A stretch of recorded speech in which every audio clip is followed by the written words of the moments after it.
Yoo-hoo! Hello! I feel like I haven't stood in front of a camera to speak with you in so long. Boy, have I missed you. Today I'd like to share some of my happiness tips with you. As many of you know, I'm very passionate about positive psychology and helping others, and I thought to myself, what better time to share ways to cultivate one's happiness than in the midst of the COVID-19 pandemic. So here are 7 habits I've developed over the years that have helped me become a happier person. Sit back, get comfortable, grab a drink, and let's jump right into it. Gratitude is the ultimate antidote to dissatisfaction. In our society, it has become normal to keep seeking more. We continuously compare ourselves to others. Businesses try to convince us that we need this and that to be happy. We are constantly reminded of the things we lack and that the people who have these things are happier than we are. Well, guess what? That's not true. Practicing gratitude can hinder our tendency to complain and seek more by helping us focus on the things we do have. And the awesome thing is that there are so many different ways to practice gratitude. You can journal, you can practice a gratitude ritual, you can give thanks and appreciation to the people you love in your life. The options are endless. I like to simply think about 5 things for which I am grateful before falling asleep every night, and I try to be as specific as possible. I'm grateful for the kind stranger who smiled at me during my bike ride today, or for video chatting apps because they allow me to see my grandma during these times of social distancing. I'm grateful for water, food, air, life. It's just not as effective.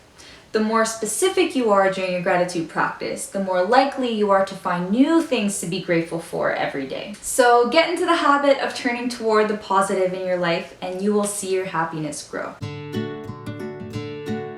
Surround yourself with the people you love, those who bring out the best in you. The Harvard study of adult development, which is the world's longest and ongoing study on happiness, show that close relationships are key to living a happier and healthier life. In fact, connection is one of the biggest predictors of our happiness. More research shows that having a close friend or relative has the same impact on our well-being as earning an extra $100,000 a year, and that a lack of connection is more damaging to our health than smoking cigarettes, being obese, or consuming excessive alcohol. So nourish your relationships, be part of a community, show your loved ones your appreciation, meet new people. Yes, it is possible when proper social distancing measures are taken. You'd be surprised how big of an impact having strong social ties has on your happiness.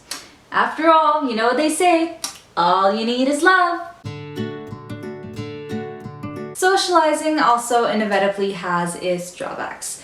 Not all human interactions are exactly pleasant. But the last thing you should do is let these unpleasant interactions ruin your day, especially when they're with strangers. When I feel myself becoming irritated by the people around me, especially during these times of isolation, I try to maintain equanimity, which is basically a mental state of calmness. I am aware of people's annoying behaviors, but don't react to them.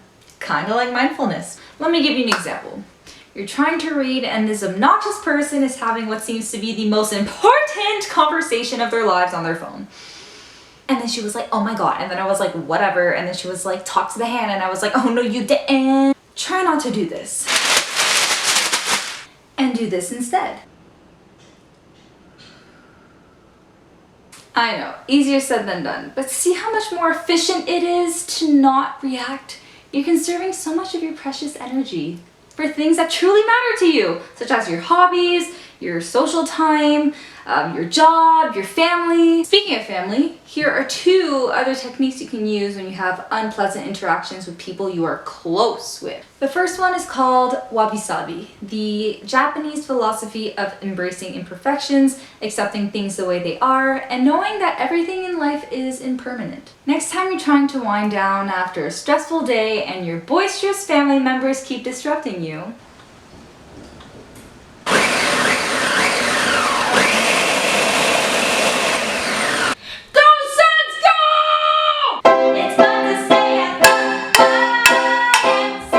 try to remind yourself that their imperfections make them beautiful and that the noise they make won't last forever. The second technique is called mental subtraction, which goes hand in hand with wabi-sabi. It consists of imagining your life without something, or in this case, someone, which often makes us realize the immense gratitude we have for this thing or person, even if they can be a tad annoying at times. I'm sure you would much rather have loud and annoying family members over no family members at all. In short, don't let others ruin your day. 99% of the time, it's not their intention to be annoying. This is one of the simplest ways to boost our happiness. When we smile, even if it's a fake smile, our brain believes that we're happy and produces happy hormones called serotonin, endorphins, and dopamine, which make us happy, which makes us smile, which triggers the production of more happy hormones, and it goes on and on into this beautiful cycle. Smiling also reduces the production of stress hormones called cortisol and adrenaline, which leaves us more calm. What are you doing? Producing happy hormones. Trust me, this thing works.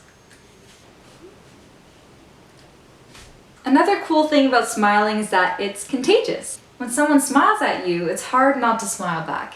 You can probably recall trying really hard not to mirror someone's smile when you were upset with them. I'm mad at you.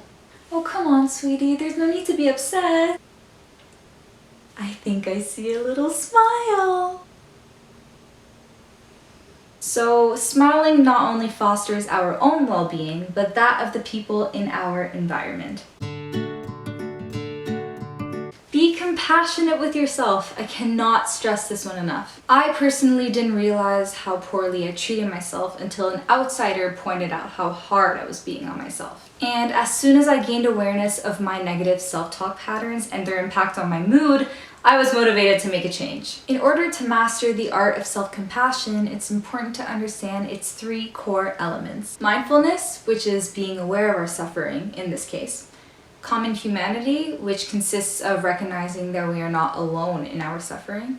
And self-kindness, which is all about treating ourselves kindly when we suffer. So let's just say you failed an exam or lost your job.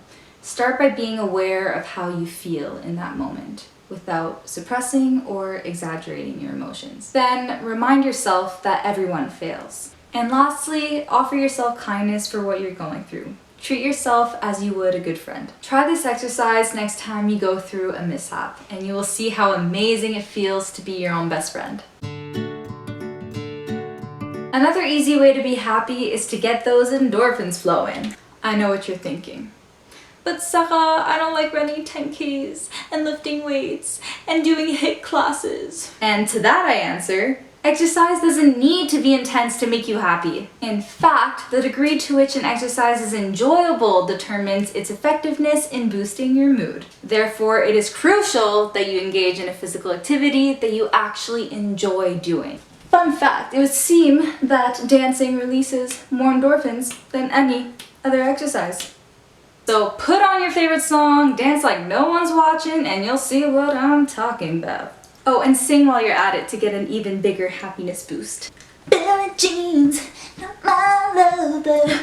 She's the girl, not that I am the one. This is a good segue into our final topic, which is to incorporate your happiness ingredients into your day every day. This is by far my favorite happiness tip. Take the time to explore what your happiness ingredients are, and do your best to incorporate them into your day every day. Try it now. Grab a notepad or piece of paper and just jot down the things that make you really happy.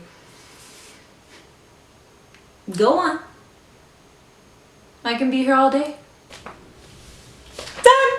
But seriously, try to think of at least 4 or 5 things that can truly bring you joy on a day-to-day basis. This can be going for a walk in nature, playing a musical instrument, spending time with those you love, listening to a fun song, a hilarious podcast, cuddling your dog. Whatever these ingredients are, be sure to make time for them every single day, because you, my friend, deserve it. They are just as important as any of your other daily commitments, if not more important. So don't neglect your happiness ingredients. Think of them as a way for you to recharge so you can feel happier and, in turn, offer more to the world. So, there you have it! 7 habits you can cultivate to live a happier life. Take with you the tips you found most inspiring and try implementing them every day. It may not be easy at first, but it does get easier with time. Trust me. Think of building new habits like walking through a field of fresh snow. The first time you cross the field, a lot of effort will be required because you actually have to make your own path. But the more you walk, or the more you use the path, then the easier the walking will be. This is essentially what is happening in your brain. Thanks to neuroplasticity, the more you think a thought or do something, the more the neural pathway that is associated with this thought or action strengthens. This is why we want to keep our thoughts and actions as positive and conducive to our well-being as possible. So stick to it, don't give up, because you have the power to change your brain. If you try any of these tips or have any more ideas on ways to cultivate happiness, please share them in the comments below. Thank you for watching, and don't forget to smile!